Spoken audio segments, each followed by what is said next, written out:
بسم اللہ الرحمن الرحیم۔ السلام علیکم ناظرین، میں ہوں آپ کا ہوسٹ آفتاب نذیر اور آپ دیکھ رہے ہیں ویژن پوائنٹ۔ ناظرین کرام، اس وقت عام آدمی کے مسائل کیا ہیں اس پہ کوئی بحث کرتا نظر نہیں آتا۔ عام آدمی کیا سوچ رہا ہے، عام آدمی کس کرب سے گزرا ہے، اور بالخصوص عام آدمی کو حصول انصاف کے لیے کہاں کہاں سے گزرنا پڑتا ہے، اس کے بارے میں شنید یہ ہے کہ کچھ لوگوں کو بڑی فکر پڑی ہے۔ تو آیا کہ یہ انٹینشن، یہ فکر جینون ہے، سنجیدگی ہے، یا پھر یہ بھی ماضی کی طرح ایک لولی پاپ ہی ہے؟ اس بارے میں مختلف قسم کی آراء سامنے آ رہی ہیں۔ نیتیں کیا ہیں، انٹینشن کیا ہے، گڈ فیتھ ہے نہیں ہے۔ ہم نے اس پہ مختلف لوگوں کو بلایا اپنے اسٹوڈیو میں اور ان سے ان کی آراء جانی، ان کی تجاویز سنی، ان کا موقف سنا۔ آج ہم نے اسی سلسلے میں اسلام آباد کی معروف سماجی شخصیت اور جنرل سیکرٹری سنی علماء کونسل اسلام آباد جناب عبدالرحمن معاویہ صاحب کو اپنے اسٹوڈیو میں دعوت دی ہے۔ عبدالرحمن صاحب، بہت شکریہ، آپ تشریف لائے، آپ نے ہمیں وقت دیا۔ کیسے مزاج ہیں؟ جی آفتاب بھائی، بہت شکریہ، آپ نے ویژن پوائنٹ میں مجھے اپنا ویژن کے اظہار کے لیے مدعو کیا، میں آپ کا شکر گزار ہوں۔ اچھا عبدالرحمن صاحب، آپ اسلام آباد ایک عرصے سے رہ رہے ہیں، ہم نے دیکھا مختلف پروگرامز میں آپ کو دیکھا، مختلف سماجی کاموں میں دیکھا، اور لوگ اپنے مسائل آپ کے سامنے، آپ کے پاس لے کر آتے ہیں۔ کیا وجہ ہے کہ لوگ عدالتوں پر اعتماد نہیں کرتے اور آپ حضرات کے پاس اپنے فیصلے لے کر آ رہے ہیں؟ آفتاب بھائی، یہ ایک لمبی داستان ہے جسے مختصر وقت میں بیان کرنا مشکل ہے۔ لوگوں کے اتنے مسائل ہیں جس کو یہاں بدقسمتی سے ہمارے ملک میں انصاف اتنا مہنگا ہے کہ اب لوگ جن کے ساتھ جو کچھ بھی ہو جائے وہ کہتے ہیں یار اب عدالت میں کیسے جائیں۔ ہمارے ہاں عدالتی نظام جو اس وقت چل رہا ہے وہ بہت مہنگا ہے۔ ٹھیک ہے کہ آپ مثلا مظلوم ہیں، جی تب بھی آپ کو لاکھوں روپے لگا کے انصاف لینا پڑتا ہے۔ ایسے ہی ہے۔ آپ کا ایک بندہ، فرض کریں آپ کے گھر میں چوری ہو گئی، ٹھیک ہے، آپ اس چوری کی FIR کے لیے پہلے تھانے جاتے ہیں، کئی چکر آپ کو لگانے پڑتے ہیں، پھر چوری آپ سے ایسے سوالات کیے جاتے ہیں کہ جیسے آپ خود چور ہیں۔ اچھا، اور آپ چور کو جانتے بھی ہوں تو آپ اسے نہیں پکڑوا پاتے؟ نہیں، مطلب مشکل ہے۔ ٹھیک ہے، آپ کے پاس پیسے نہیں ہیں، آپ کے پاس سفارش نہیں ہے۔ یہ میں سب کے بارے میں یہ نہیں کہتا، لیکن عمومی تاثر یہی ہے۔ جو ہمارے پاس لوگ آتے ہیں وہ اپنے مظلومیت جب بیان کرتے ہیں نا تو بڑا دکھ ہوتا ہے کہ ایک غریب آدمی اگر اس کے گھر میں چوری ہو جائے، یا اس کے ساتھ کوئی زیادتی ہو جائے، یا اس کا کوئی قتل ہو جائے، یا کوئی مسئلہ بھی اس کے ساتھ درپیش ہو جائے، تو اس کا پہلی سیڑھی FIR ہوتی ہے، جو اس کے لیے FIR کا اندراج کرانا مشکل ہے۔ اچھا، FIR کا اندراج ہو جائے، اس کے بعد اس کو وکیل کرنا ہے۔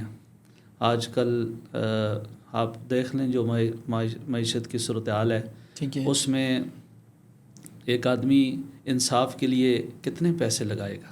جی، چوری کی FIR درج ہوتی ہے، وہ انصاف لینے کے لیے تھانے جاتا ہے، اسے بتایا جاتا ہے کہ آپ کی FIR درج ہو جائے گی، کل آپ تشریف لے آئیں۔ کل وہ پھر کرایہ لگا کے پٹرول ڈال کے تھانے جاتا ہے، پھر اسے FIR کی ایک کاپی تھما دی جاتی ہے، پھر وہ چکر لگاتا ہے جی میرا کیس کا کیا بنا، پھر کے بالآخر کہیں مہینے، 2 مہینے، سال کے بعد کوئی چور گرفتار ہوتا ہے، پھر وہ اس کو کہا جاتا ہے کل عدالت میں آپ کی پیشی ہے، وہاں آپ تشریف لے آئیں۔ اب وہ وہاں پہنچتا ہے تو اس کی بات نہیں سنی جاتی۔ مطلب جس کی چوری ہوئی وہی الٹا پھنس جاتا ہے کیس کروا کر، وہ بیچارہ مصیبت میں مبتلا ہو جاتا ہے کہ میں کہاں آ گیا ہوں۔ ٹھیک ہے، میری لاکھ روپے کی چوری ہوئی تھی، 2 لاکھ روپے میرے لگ گئے اس چوری کو ثابت کرنے پر۔ عجیب۔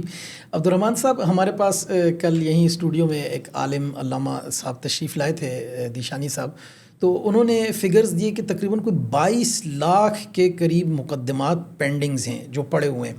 تو عدالتوں پر بھی تو بوجھ ہے، عدالتیں کیا کریں، کیسے مطلب فیئر ٹرائل کیسے ہو یا اسپیڈی ٹرائل کیسے ہو جب ججز کی تعداد ہی نہیں ہے؟ دیکھیں، ہمارے اسلام آباد میں 100 کے قریب سول جج ہے۔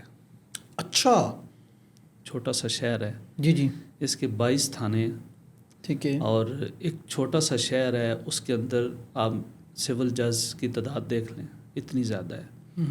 اگر آپ ان تھانوں کا وزٹ کریں، ان کی آپ ابھی جو اکتوبر شروع ہونے والا ہے، یعنی 9 ماہ گزر گئے، ہر تھانے میں 600 فیارے ہیں.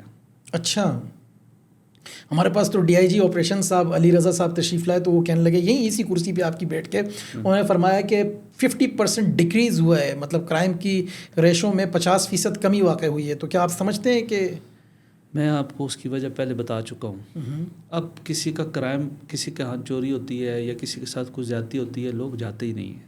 اچھا، لوگوں کا انصاف پر، ہمارے عدالتی نظام پر اور انصاف پر یقین ہی اٹھ گیا ہے.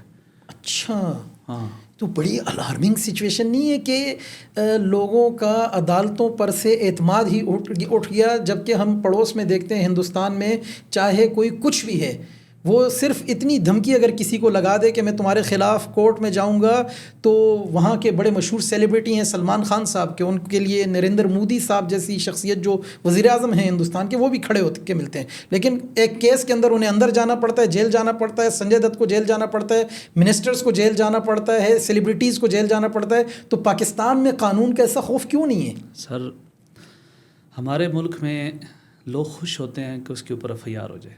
اچھا، یہ بھی ایک پہلو ہے. وجہ مثلاً کوئی کسی بندے کا ایک عام آدمی ہے، مزدور ہے، سرکاری ملازم ہے، گریڈ 5 کا 4 کا، وہ ساری زندگی کی جمع پونجی اکٹھی کر کے ایک 3 مرلے کا پلاٹ لیتا ہے. اس کے پلاٹ پہ قبضہ ہو جاتا ہے، وہ درخواست لے کے تھانے میں جاتا ہے، جی میرے پلاٹ پہ قبضہ ہو گیا تو مہربانی کریں. تو وہ ایف آئی آر ہو جاتی ہے. جب وہ عدالت میں جاتا ہے نا سر، تو عدالت وہ جو کرنے والا ہے اس کے پاس کچھ نہیں ہے، اس کے پاس یہ کاغذ اٹھا کے پھر رہا ہے، اس کو کچھ نہیں ملے گا. عدالت میں اس کو اپنا پلاٹ ثابت کرتے کرتے کرتے پوری ایک جنریشن گزر جانی ہے. یہاں لوگ خوش ہوتے ہیں، لوگ خود کہتے ہیں ہمارے اوپر ایف آئی آر کرائیں. لوگ چیک ڈسانر کی ایف آئی آر، اگر سر جی ہمارے یہاں ایک مسئلہ ہے کہ آپ 1,000 کا فراڈ کریں تب بھی آپ کے اوپر 420 لگتا ہے، 1 ارب روپے کا فراڈ کریں تب بھی آپ کے اوپر 420 لگتا ہے. اور وہ قابل ضمانت دفعہ ہے. آپ کسی کے ساتھ فراڈ کریں، چاہے وہ فراڈ آپ نے 1,000 روپے کا کیا ہو، 1,00,000 روپے کا کیا ہو یا 1 ارب کا کیا ہو، آپ کے اوپر 420 لگنی ہے. وہ قابل ضمانت ہے، آپ عبوری ضمانت کرائیں گے، جج بیل دے دے گا، آپ واپس گھر کو جائیں. جس کا 1,00,000 روپے ہے یا 2 لاکھ ہے یا 50 لاکھ ہے یا کروڑ ہے یا 5 کروڑ ہے یا 10 کروڑ ہے، وہ اپنا بیچارہ پھرتا رہے گا. عبد الرحمن صاحب، یہ تو آپ وہ چیزیں بتلا رہے ہیں جو مسائل ہیں، جو ایشوز ہیں. آپ چونکہ ایک سماجی شخصیت ہیں، فیلڈ میں ہیں، گراؤنڈ پہ ہیں، لوگوں سے انٹریکشن کرتے ہیں، لوگوں کے ساتھ ڈائریکٹ انوالو ہوتے ہیں ان کے مسائل میں، اس سب کا حل سولوشن کیا ہے؟ کیا جوڈیشل ریفارمز سے اس سب کا حل یا مداوع ہو جائے گا؟ دیکھیں، اگر ہم سمجھتے ہیں کہ عدالتی اصلاحات ہونی چاہیے، ٹھیک ہے، جو یہ اس وقت نظام چل رہا ہے وہ اس نظام کے اندر تبدیلی ضروری ہے. ٹھیک ہے. دیکھیں، اگر ہر چیز میں آپ تبدیلی لا رہے ہیں اور اس کی بہتری کے لیے کوشش کر رہے ہیں، تو عدالتی نظام ہمارا کون سا جو قرآن و سنت کے مطابق چل رہا ہے کہ اس کے اندر کوئی تبدیلی نہیں لا سکتی. ہم تو لیکن آئین میں تو لکھا ہے کہ قرآن و سنت کے منافی کوئی فیصلہ نہ ہوگا. آپ نے بہت بڑی بات کر دی. وہ سر جی، آئین میں سب کچھ لکھا ہوا ہے، لیکن بدقسمتی سے اس پر عمل پیرا کوئی نہیں ہو رہا. اچھا، یہاں پر تو ہر کوئی اپنے آپ کو ماورا سمجھتا ہے. ٹھیک ہے. آئین سے ہر بندہ اپنے آپ کو ماورا سمجھتا ہے. یہ آئین اور قانون تو غریب آدمی کے لیے ہے، اس کے اوپر سوٹی فوراً چل جاتی ہے. یہاں پر اگر مثلاً کوئی کالا کوٹ کسی نے پہنا ہوا ہے تو وہ تو اس قانون سے بالاتر ہے، اس کے اوپر آپ گرفت نہیں کر سکتے. ٹھیک ہے. ہم یہ سمجھتے ہیں کہ عدالتی ریفارم اور عدالتی جو نظام ہے، جو ڈھانچہ ہے، اس کے اندر اصلاحات ضرور کی جائیں. اگر تو آپ عوام کو اور اس نظام کو بہتر کرنے کے لیے کر رہے ہیں تو ہم آپ کو اپنے سر پہ بٹھانے کے لیے تیار ہیں. ٹھیک ہے. اور ہم آپ کے ساتھ کھڑے ہیں. ہم آپ کے منہ میں گھی شکر ہو کہ جناب آپ بہت اچھا کام کرنے لگے ہیں. ٹھیک ہے. اور اگر کسی فرد کو یہ فائدہ دینے کے لیے کر رہے ہیں تو پھر یہ غلط بات ہے. عوام اور یہ جو 24-25 کروڑ عوام ہے، یہ پس رہی ہے. خدا کے لیے ان کا سوچیں. عدالتی نظام ایک وقت تھا حضرت عمر بن عبدالعزیز رحمۃ اللہ تعالیٰ کا دور تھا جی جی کہ لوگ فارغ بیٹھے ہوتے تھے، کوئی کیس لے جانے والا نہیں ہوتا تھا. آج آپ کے پڑوس میں افغانستان کو میرے خیال ہے کہ وہاں کی حکومت قائم ہوئے کوئی 2-2.5 سال ہی ہوئے ہیں. آپ وہاں جا کے دیکھ لیں جرائم، اور وہ وہاں کے جو قاضی ہیں وہ بیٹھے ہوئے ہیں، کوئی کیس نہیں آتا ان کے پاس کہ جس کو وہ سنیں. اور سزائیں سخت ہوں، اور ہمارے ہاں سزائیں سخت ہوں اور اس پر عمل درآمد ہو. اچھا، عمل درآمد نہیں ہے ہمارے ہاں، جس کی وجہ سے ایک آدمی ایک جرم کرتا ہے، بار بار وہ کرتا ہے اس لیے کہ اس کے اوپر سزا نہیں ہے. ٹھیک ہے، اس کے اوپر اس کو وہ جو قانون ہے وہ کمزور ہے، جس کے اوپر اس کو کوئی مسئلہ نہیں ہوتا وہ پھر کرتا ہے، وہ پھر کرتا ہے. تو عدالتی اصلاحات بھی ضروری ہیں اور قانون کی عملداری یہ بھی ضروری ہے. دونوں چیزیں ضروری ہیں. جب یہ دونوں چیزیں ہوں گی تو تب جا کر ہمارا جو معاشرے کا جو بگاڑ ہے اور جو اس میں کرائم ہے وہ سارا ختم ہو جائے گا، ورنہ تو بہت مشکل نظر آ رہا ہے. اگر آپ اس عدالتی ریفارم کو اور عدالتی اصلاحات کو صرف کاغذوں میں کرنا چاہتے ہیں تو میرے خیال ہے اپنے کاغذوں کی سیاہی، پین کی سیاہی خراب نہ کریں. اور اگر آپ کے ذہن میں یہ بات ہے کہ آپ اس کو غریب تک، مزدور تک لا رہے ہیں، پھر تو بڑی اچھی بات ہے، یہ ہونا چاہیے. ٹھیک ہے، بہت شکریہ جناب عبدالرحمن معاویہ صاحب، آپ تشریف لائے.